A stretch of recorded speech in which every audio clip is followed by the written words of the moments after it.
বিনিয়োগকারী যারাই আছেন এখানে, বিনিয়োগকারী কারো কিন্তু হলো আস্থা নাই। এমন অবস্থা হয়ে গেছে, আমরা আজকে স্বাধীনের পর থেকে আমরা দেখেছি কেউ কথা রাখেনি।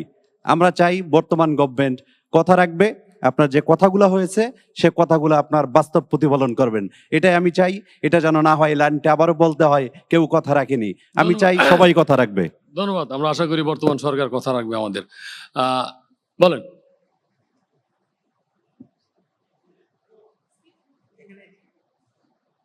তারপর আপনি।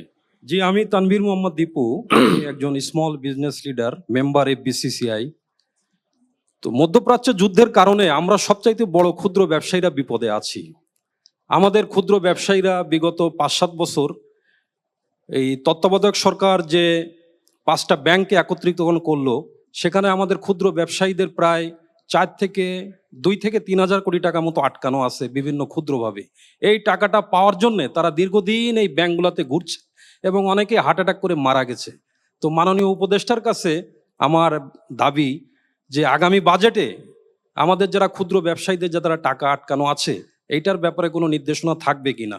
আর সেকেন্ড হলো, আগামী বাজেটে আমাদের ক্ষুদ্র ব্যবসায়ীরা যেহেতু এই মধ্যপ্রাচ্যের যুদ্ধের কারণে বিপদে আছে এবং আরো 2 বছর বিপদে থাকবে, তো সেখানে প্রায় 20,000 কোটি টাকা মতো বরাদ্দ থাকবে কিনা এই ক্ষুদ্র ব্যবসায়ীদের জন্য মাননীয় উপদেষ্টার কাছে আমার একটা দাবি থাকলো। ধন্যবাদ। ধন্যবাদ। ধন্যবাদ। লালি ভাই বলবেন নাকি আপনি এখানে আমাদের দোকান মালিক সমিতির রেস্তোরাঁ মালিক সমিতির ভাই আছেন? ধন্যবাদ বাবু ভাই, আপনি তো বলে দিলেন। সবার আগে বৈষম্যের কথা বলি, যে বৈষম্যের কথা বলে সরকার পরিবর্তন হয়েছে। এই বৈষম্য দেখেন শুধু এক্সপোর্ট, টেক্সটাইল, বিজিএমই, বিটিএমই, সবসময় আপনিও বিজিএমই লিডার। প্রান্তিক জনগোষ্ঠীর কোনো প্রতিনিধিত্ব কোথাও নেই।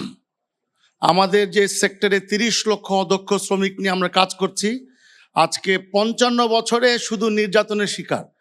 ইস্ট ইন্ডিয়া কোম্পানি যেভাবে নীলকর জমিদারদের মাধ্যমে পিটিয়ে চাবুক দিয়ে আমাদের কাছ থেকে মানে ট্যাক্স আদায় করতো, খাজনা আদায় করতো, ঠিক ওই রকম আমাদের দেশে এখন আমাদের উপরে খড়গটা নেমে আসছে।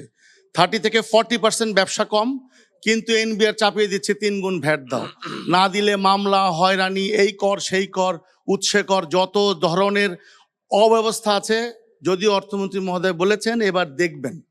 আপনি একটা উদাহরণ দিয়ে রাখি, দেশটা কোথায় গেছে দেখবেন যে একজন ভ্যাট কর্মকর্তাকে বেঁধে রেখে পিটাইছে বাঞ্চারামপুরে, কুমিল্লায়।